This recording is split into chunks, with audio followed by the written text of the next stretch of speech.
Bismillahirrahmanirrahim. Assalamualaikum warahmatullahi wabarakatuh.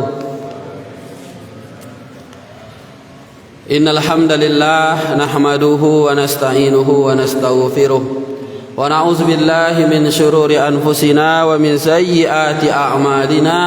Man yahdihillahu fala mudilla lahu wa man yudlilhu fala hadiya lahu. Ashhadu an la ilaha illallah wahdahu la syarika lah wa ashhadu anna sayyidana wa maulana wa habibina Muhammadin sallallahu alaihi wasallam.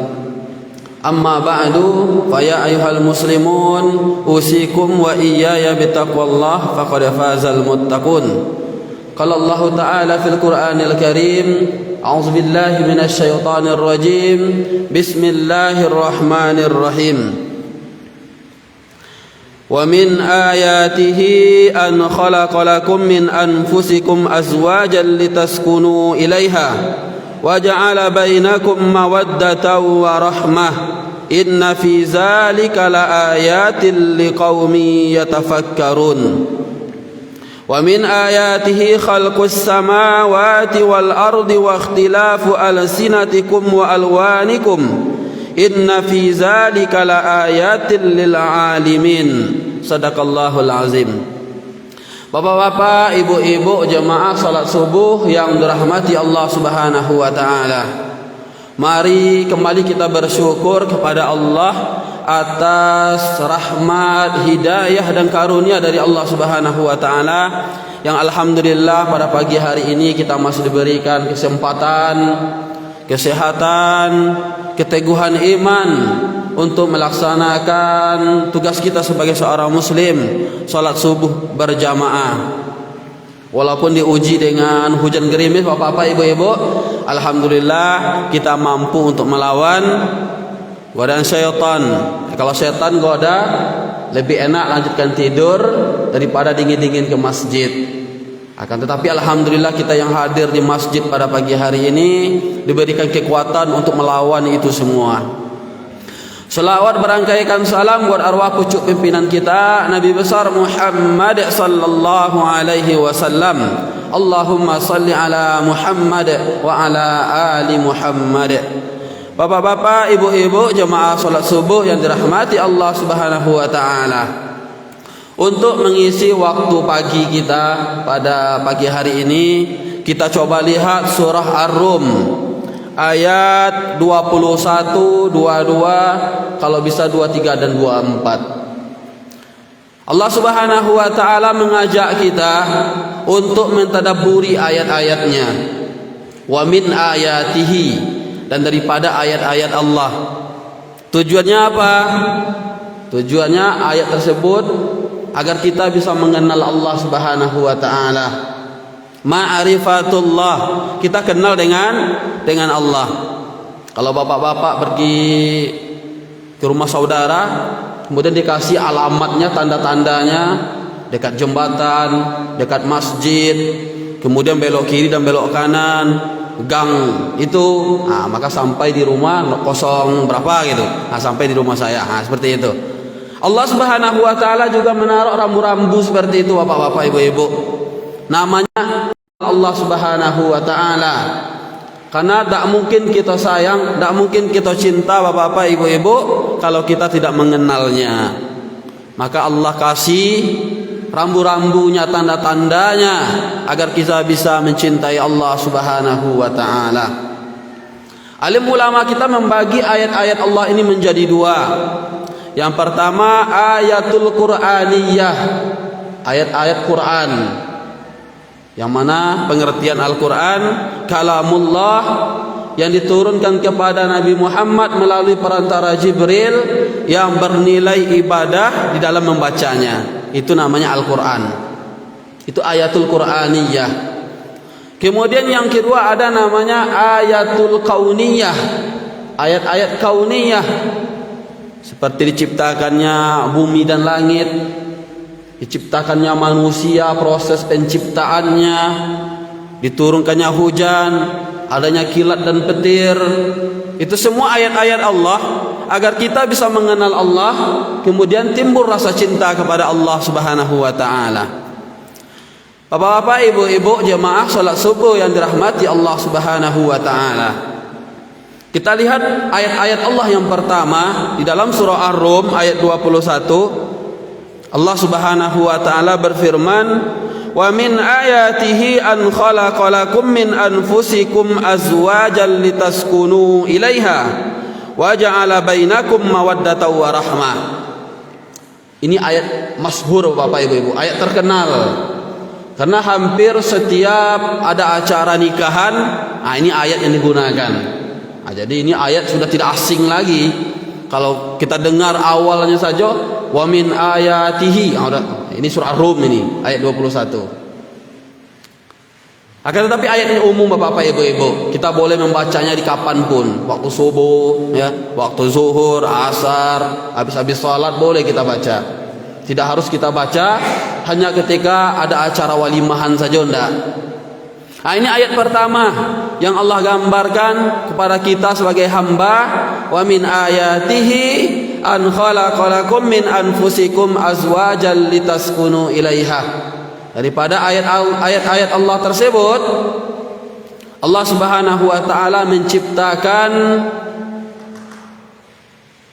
bagi kita pasangan hidup kita dari diri kita sendiri. Litaskunu ilaiha, tujuannya agar kita merasa tenang.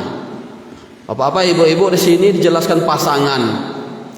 Azwaja, pasangan, bukan istri atau suami, tapi pasangan. Kalau laki-laki pasangannya wanita. Kalau wanita pasangannya laki-laki. Kalau kaya, pasangannya orang-orang miskin, bapak-bapak, ibu-ibu. Kalau tinggi pasangannya rendah. Setiap di dunia ini diciptakan azwaja. Kalau kecil, besar, jauh, dekat. Jangan kita balik. Karena ada juga sebagian yang lagi-lagi viral sekarang bapak-bapak, ibu-ibu, dibaliknya. Yang aturannya laki-laki dengan wanita, ini laki-laki dengan laki-laki. Ini melanggar syariat Allah, melanggar sunnatullah. Tujuannya apa Bapak Ibu? Ayat ini litaskunu ilaiha, agar kita merasa nyaman.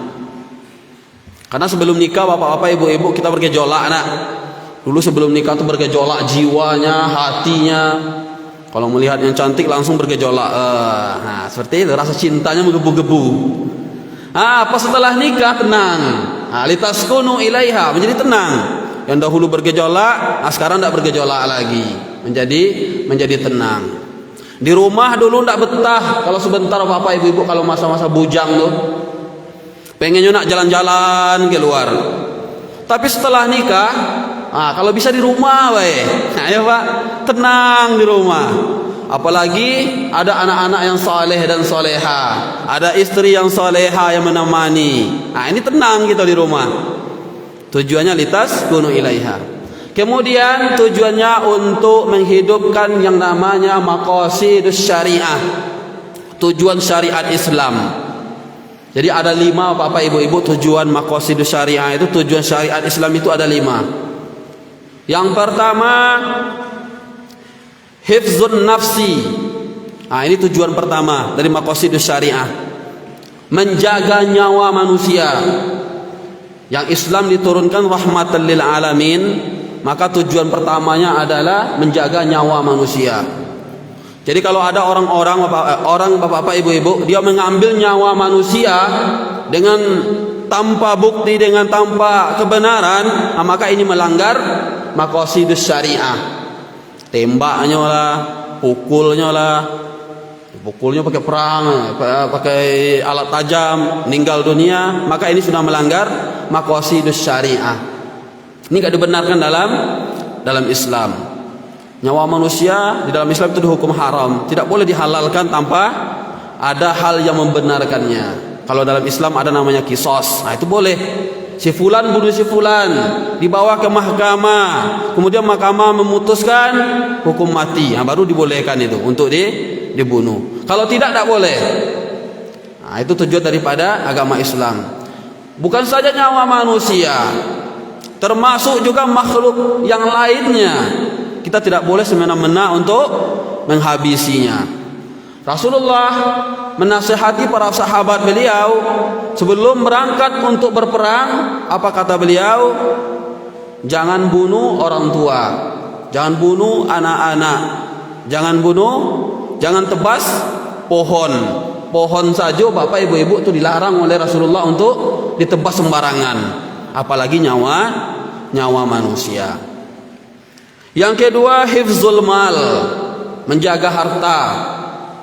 Hukum harta kaum muslimin dengan muslimin yang lainnya haram, terkecuali ada izin untuk menghalalkannya, walaupun itu hanya sebuah permen. Hal yang simpel bapak ibu-ibu, pergi ke rumah saudara, kelihatan makanan, kita makan aja tanpa izin. Nah, kalau sudah diizinkan itu hal yang lazim, boleh kan? Nah, ini diharamkan. Termasuk mencuri atau yang semisalnya. Apa yang semisalnya bapak ibu-ibu? Namanya tidak mencuri, tapi dia mencuri dengan cara halus, dengan tanda tangan cair, dengan amplop jenis datang. Nah, itu dilarang oleh Islam. Kemudian hifzun nasal, ini yang di ayat 21 tadi bapak-bapak ibu-ibu, untuk menjaga keturunan. Kalau di belahan dunia lain bapak-bapak ibu-ibu, di belahan bumi lain itu ada gerakan namanya bebas anak. Karena kalau punya anak itu merasa pusing untuk merawatnya bapak ibu-ibu, nak mandikannya, nak belanjonya. Jadi orang sudah ada buat gerakan rumah tangga bebas anak. Dalam Islam ini diharamkan, tidak boleh. Karena tujuan syariat Islam itu ada namanya hifzun nasal, menjaga keturunan. Kalau seperti itu terus bapak-bapak ibu-ibu, maka orang muslim akan habis. Kalau ini dibenarkan, dibolehkan, maka akan habis. Orang kafir mereka akan berkembang pesat. Ini tidak boleh. Kalau orang itu mampu, mereka tidak mau untuk mendapatkan keturunan, maka mereka berdosa. Nabi Ibrahim alaihissalam sudah umur 90 tahun. 90 tahun bapak ibu-ibu sudah tua itu. Kalau kita paling 70 udah meninggal dunia. Paling yang sampai 90 tahun itu tidak banyak lagi bapak ibu-ibu. Kata beliau, istriku itu sudah tua renta, tulangnya sudah mulai rapuh, kata beliau di dalam surah Maryam. Bagaimana mungkin akan memiliki keturunan lagi? Tapi beliau tetap berdoa agar diberikan keturunan oleh Allah Subhanahu wa taala. Akhirnya doa beliau diijabah, diberikan anak yang namanya Ishak. Setelah beliau mendapatkan keturunan yang namanya Nabiullah Ismail alaihi salam. Bapak-bapak, ibu-ibu yang dirahmati Allah Subhanahu wa taala, kemudian ada tujuan syariat itu hifzul akal, untuk menjaga akal pikiran kita. Kalau di luar kita kenal dengan ghazwatul fikr, perang pemikiran. Yang diperangi bukan saja orang-orang tua bapak ibu-ibu, mulai dari generasi muda sampai orang-orang tua, pemikirannya itu diperangi oleh musuh-musuh Islam. Mulai dari buku-buku yang diterbitkannya sampai ke media sosial, sampai turun ke lapangan untuk berdakwah agar kaum muslimin jauh daripada agamanya. Bukti nyata bapak ibu-ibu, sekarang di dalam pendidikan di Indonesia itu PAI, pelajaran agama Islam, itu cuma tinggal 2 jam lagi. Anak-anak kita akan mendapatkan ilmu agama selama 2 minggu itu cuma 2 jam.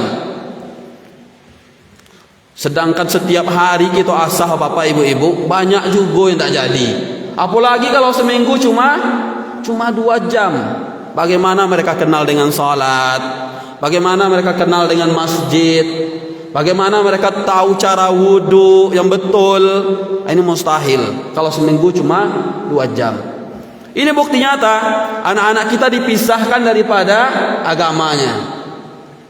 Kemudian didekatkan dengan handphone, dengan media sosial, agar mereka kreatif, inovatif. Apa dampaknya? Anak-anak betah untuk main handphone berjam-jam dibandingkan mereka untuk baca Al-Quran. Baca Al-Quran setengah jam itu udah sulit bapak ibu-ibu untuk mengontrolnya. Biar mereka fokus dengan Al-Quran setengah jam itu sudah usaha yang sangat berat untuk sekarang ini. Tapi kalau kita kasih handphone itu 5 jam bahkan 10 jam mereka bisa betah tanpa keluh kesah. Masuk kamar pulang sekolah kadang-kadang bapak ibu lempar baju, lempar tas, ambil handphone, ambil nasi, masuk kamar tuh nanti maghrib aja keluarnya lagi. Nah, ini dampak daripada perperangan pemikiran di tengah-tengah kaum muslimin. Kemudian ada namanya hifzuddin, penjagaan agama. Bapak-bapak, ibu-ibu yang dirahmati Allah Subhanahu wa taala, agama Islam kalaupun kita tidak mau menjaganya, Allah Subhanahu wa taala akan menjaganya. Karena dia akan sampai nanti di titik akhirnya. Itu dalam Al-Quran, inna nahnu nazzalna dzikra wa inna lahu lahafizun. Kami yang menurunkan syariat, kami yang menurunkan Al-Quran, maka kami akan menjaganya. Maka sampai sekarang alhamdulillah bapak ibu-ibu, Al-Quran tidak ada perubahan dari mulai turun sampai sekarang, walaupun cuma satu huruf tidak ada perubahan. Beda dengan kitab-kitab yang lain, memang tidak ada penjagaan dari Allah, bukti nyata, maka ada perubahan, bisa dirubah oleh manusia. Sedangkan Al-Quran sampai detik ini masih ori, masih seperti bagaimana dia diturunkan. Bapak-bapak, ibu-ibu yang dirahmati Allah Subhanahu wa taala, maka kita diberikan kesempatan oleh Allah Subhanahu wa taala. Apa kita mau ikut untuk menjaga agama ini? Kalau kita ikut, kata Allah, ya ayyuhallazina amanu in tansurullah yansurkum wa yusabbit aqdamakum. Wahai orang-orang yang beriman, jikalau kalian membantu, menjaga, maka kalian akan dijaga dan dibantu juga oleh Allah Subhanahu wa taala. Wa yusabbit aqdamakum, dan akan ditetapkan kedua kaki kalian, artinya akan ditetapkan keistiqomahan kita bapak-bapak, ibu-ibu. Kaum muslimin yang dirahmati Allah Subhanahu wa taala, itu ayat pertama. Jadi nikah pertama untuk menghidupkan maqasidus syariah, kemudian untuk menjadikan kita kaum muslimin tenang di dalam menjalani hubungan rumah tangga tersebut, tenang dalam ibadah, ya tenang dalam beraktivitas, itu tujuan daripada rumah tangga. Kalau sebaliknya, setelah berumah tangga kita tidak mendapat ketenangan, maka perlu kita untuk introspeksi diri. Kalau ke rumah contohnya, langsung aja suntuk bapak-bapak, ibu-ibu, emosi aja bawaannya. Bisa saja di dalam rumah tersebut tidak pernah dibacakan Al-Quran. Atau kita pulang lihat anak yang aturannya dia tersenyum, ramah dengan kita, malah bentak-bentakan, cakar-cakaran, ya marah-marahan.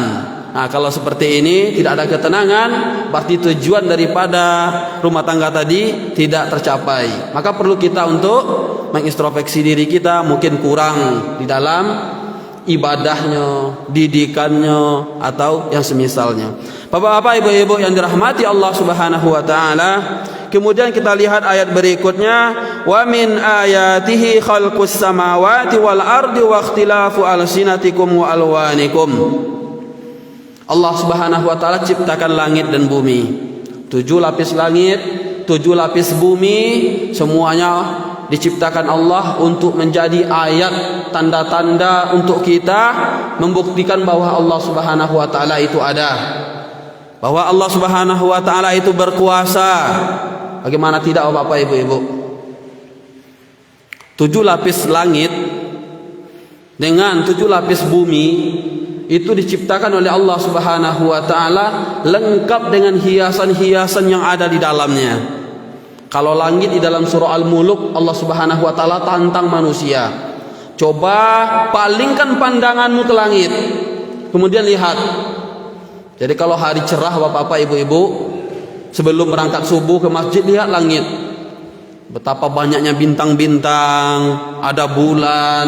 Kata Allah, apakah kalian menemukan satu saja celah di langit? Kalau ada, nah berarti aku ini tidak pantas untuk disembah. Tapi sampai saat ini bapak-bapak, ibu-ibu, itu belum ada. Belum ada orang yang menemukan ada celah di langit gitu. Nah, belum ada. Saking Itu tantangan dari Allah Subhanahu wa taala untuk kita hambanya. Oh, kalian tidak percaya bahwa ada Allah Subhanahu wa taala, bahwa ada yang menciptakan langit dan bumi? Coba palingkan pandanganmu, lihat ke atas. Itu langit nyata itu di atas. Ada tak celah di situ. Dibangun tanpa tiang tapi tidak pernah runtuh. Langit tidak ada tiangnya tapi tidak pernah runtuh. Kemudian di dalam ayat lain Allah Subhanahu wa taala gambarkan, hatta iza akhazatil ardu zukhrufuha wazayyanat wa qala ahluha. Apabila bumi sudah mengambil keindahannya, zukhrufuha wazayyanat, kemudian dia berhias, maka penduduk bumi akan berkata, inilah kami. Maka akan sampai pada titik seperti itu Bapak Ibu, bahwa dunia yang kita tempati ini akan sampai titik sainsnya nanti, titik pengembangan ilmu pengetahuannya sampai titik akhir. Ketika itu bumi ini Bapak Ibu sudah sangat luar biasa. Orang mungkin bisa ke bulan, seluruh teknologi berkembang. Maka ketika itu kata manusia, ada lagi yang kita butuhkan dengan Allah. Semua kita lah pacak, apapun yang kita inginkan sudah bisa. Tapi kata Allah, ketika itu maka kami akan buktikan kepada manusia bahwa kami yang berkuasa. Kami turunkan yang namanya kiamat, lailan au nahara, pada malam hari atau siang hari. Maka dunia yang kita tempati ini Bapak Ibu, satu titik nantinya, titik akhirnya akan mencapai puncak pengembangannya. Kalau kita bandingkan Bapak Ibu dari tahun 90 aja nih, sampai tahun sekarang berapa kali lipat perkembangan zaman. Dulu handphone Nokia cuma bisa dipencet, nelpon dan SMS. Kalau sekarang sudah bisa lihat orang Bapak Ibu. Namanya video call jadinya. Bisa lihat orangnya. Si fulan di sana bisa kita lacak. Lagi di mana dia, di jalan apa, di rumah siapa, bisa melalui Google kan, Google Map bisa kita lihat. Saking canggihnya. Kalau bapak-bapak, ibu-ibu malas ke pasar contohnya, pengen nak pesan aja makanan, cari di HP apa makanan yang diinginkan, pencet datang ke rumah, udah cari surga bapak ibu-ibu. Ini baru tahun 2022. Bagaimana kalau 100 tahun berikutnya? Wah, akan lebih sangat luar biasa lagi penemuan-penemuan manusia. Kemudian waqtilafu alsinatikum wa alwanikum. Coba kalian perhatikan perbedaan warna kulit, bahasa, adat istiadat di antara kalian. Jangankan satu provinsi Bapak Ibu, satu kampung saja, satu kecamatan itu bisa berbeda-beda adat istiadatnya. Curup Tengah dengan Curup Timur itu beda itu. Ya kan? Dari sisi adat istiadatnya. Bahasanya Lebong ini. Nah, arah ke atas, arah dekat-dekat Lubuk Linggau, itu beda pula bahasa orang di situ. Dengan orang Curup sini beda pula bahasanya. Ada beberapa logat, ya kan? Ada beberapa intonasi yang berbeda-beda. Maka kata Allah Subhanahu wa taala, kami ciptakan hal yang seperti itu untuk menjadi bukti nyata bahwa Allah Subhanahu wa taala itu ada. Bapak-bapak, ibu-ibu, kita diciptakan memiliki dua mata sama. Seluruhnya memiliki dua mata, hidung satu, mulut satu. Tapi tidak ada yang mirip. Nah, coba kita perhatikan, ada yang mirip, tidak ada yang mirip. Manusia itu beda-beda. Bahkan sampai suara manusia itu tidak ada yang mirip. Maka ada namanya sandi dengan suara.